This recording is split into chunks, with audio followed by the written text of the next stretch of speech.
ये video persistence का real meaning explain करने में आपको मदद करेगा। ये याद रखो कि जिस चीज़ में आप परसिस्ट करते हो it has to come to pass. तो चलो स्टार्ट करते हैं आज का वीडियो। तो ये स्टोरी स्टार्ट होती है 2 साल पहले, जब Prateek who is also the person who contacted me met Varsha in his college. वो लोग शायद सेकेंड ईयर में थे अपने कॉलेज के, एंड उस टाइम पे दे मैट ईच अदर। सो उसको वर्षा पसंद आई, बट उसकी साइड से इतना अट्रैक्शन नहीं था, मतलब वर्षा की साइड से। सो प्रतीक को लगता था कि वो उसको देखती है बट कभी उससे बात नहीं होती थी। बाद में वो दोनों एक कॉलेज में फेस्ट में सेम कॉलेज में डाल दिए गए थे। होता है ना कि वो फेस्ट में कुछ लोग होते हैं जो तैयारी वगैरह में हेल्प करते हैं टीचर्स की एंड दिस एंड दैट, तो वो सेम ग्रुप में थे उसी में। सो वहाँ उन लोगों की काफ़ी इंटरेक्शन होती थी एंड वहाँ से फिर बातचीत उनकी होने लगी।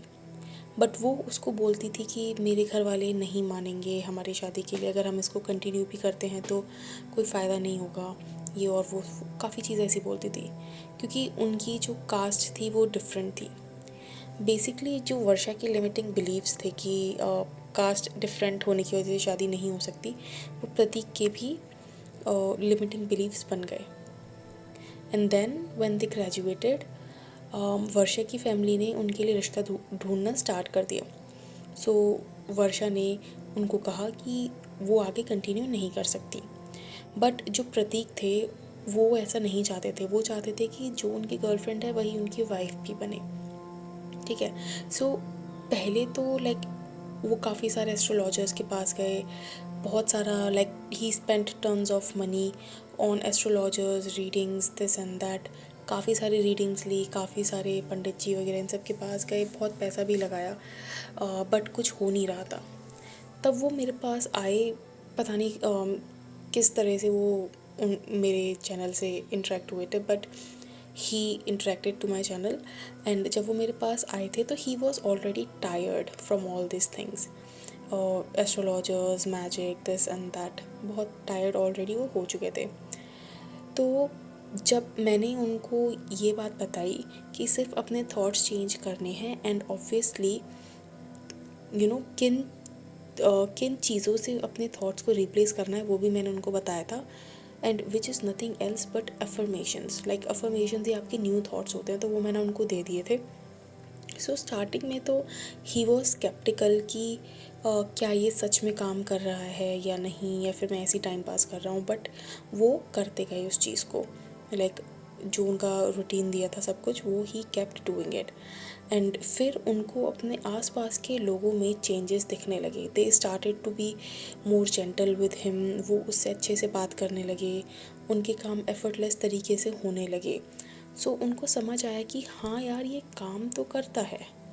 मतलब जो लोग बोलते हैं कि लॉ ऑफ अजम्पशन काम करता है, everyone is you pushed out, उनको वो चीज़ थोड़ी थोड़ी समझ में आने लगी। सो ये चीज़ उनके साथ होने लगी। बट जब उन्होंने अपनी एसपी से बात की तो वो वैसी ही थी। तो ही वॉज़ लाइक कि ये तो गड़बड़ हो रही है, और वो अभी भी वैसी है। सो ही कॉन्टेक्टेड मी अगेन। तब when I identified his problem, और वही जो रेगुलर प्रॉब्लम सबकी होती है कि ट्रस्ट करने में दिक्कत होती है, वो उनकी भी थी। उनको ट्रस्ट ही नहीं हो पा रहा था कि इससे सच में लोग चेंज हो जाते हैं। तो जब उनको कुछ तरीके बताए जिससे कि उनको ट्रस्ट बिल्ड हो जाए, तो उन्होंने टेस्ट करना स्टार्ट किया। बट उनकी एक बहुत अच्छी बात मुझे ये लगी कि he did not take no for the answer. Like उनको नो सुनना पसंद नहीं था आंसर में। वो जब तक उस चीज़ के पीछे जाते रहते थे जब तक कि उनको वो चीज़ हासिल ना हो जाए। And he kept persisting that she is his wife. पहला मूवमेंट उनको उसकी तरफ से, वर्षा की तरफ से ये दिखा कि she finally told about him in her family. और उसने सबसे पहले तो अपने घर वालों को प्रतीक के बारे में बता दिया। दूसरी चीज़ कि मतलब जो मूवमेंट हुआ था वो उनका मतलब काफ़ी परसिस्ट करने से हुआ था। ठीक है। सो क्योंकि पहले तो वो बताने के लिए रेडी ही नहीं थी, बट अगेन जब उनको वो बताने लगी उनके घर पे, तो उनके घर वालों ने मना कर दिया, क्योंकि उनका जो पहले से एक बिलीव था कि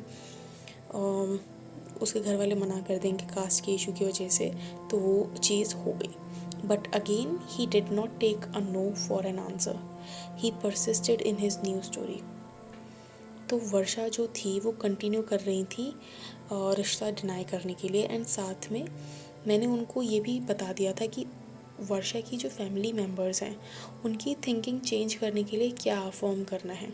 जब हम ये बोलते हैं कि everyone is you pushed out and nobody has free will, उसमें ये भी आता है कि नॉट जस्ट एसपी बट आपके आसपास जितने भी लोग आप देख सकते हो, they don't have a free will to think something else, जो कि आप नहीं चाहते।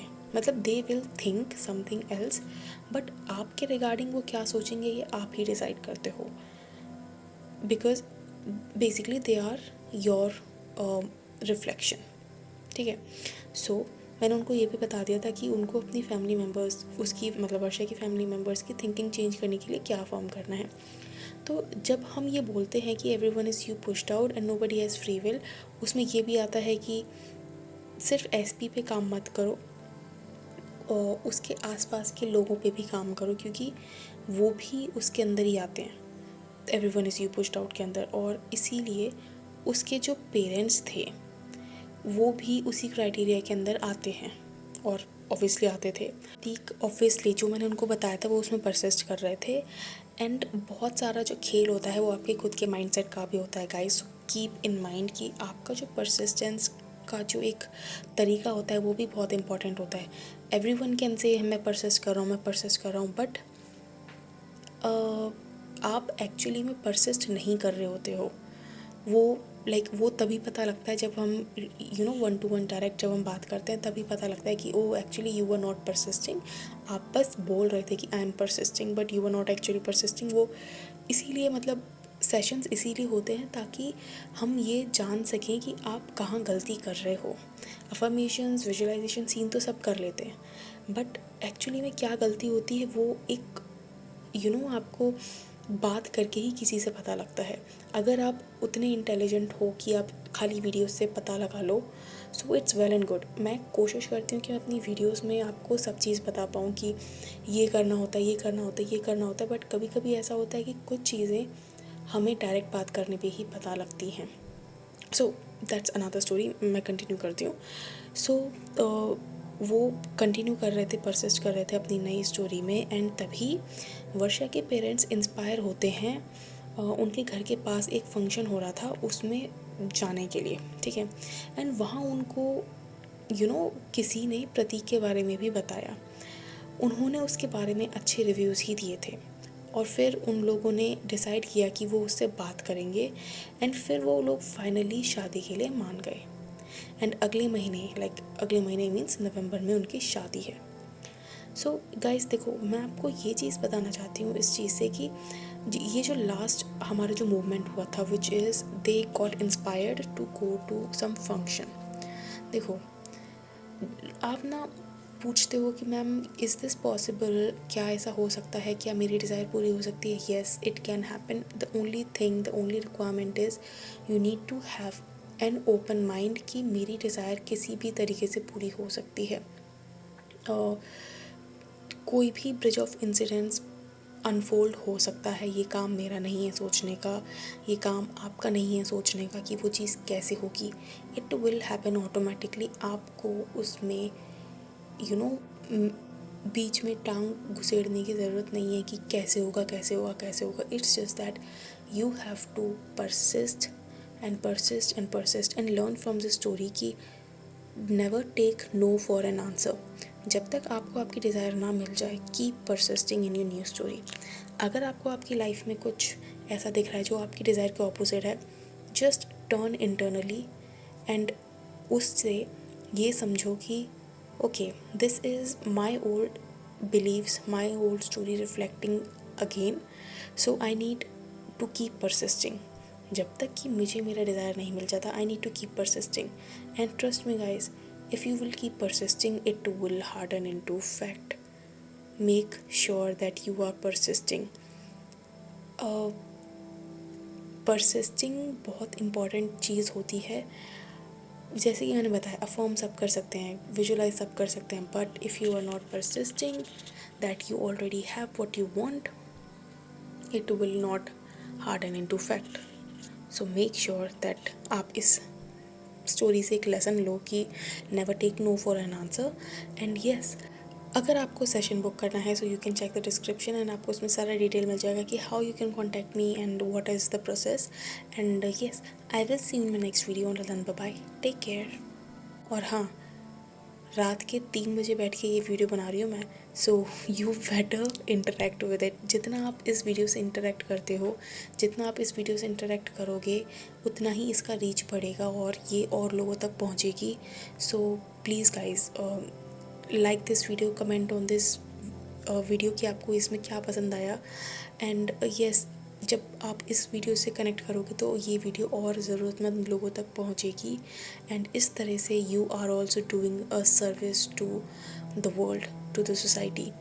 सो yes, I am doing my share of service by creating the content. अब ये आपकी बारी है कि इसको आपको आगे तक पहुंचाना है. सो इस वीडियो को लाइक करो, शेयर करो, सब्सक्राइब करो चैनल को and hit that bell button. And I will see you in next video. Bye bye, take care.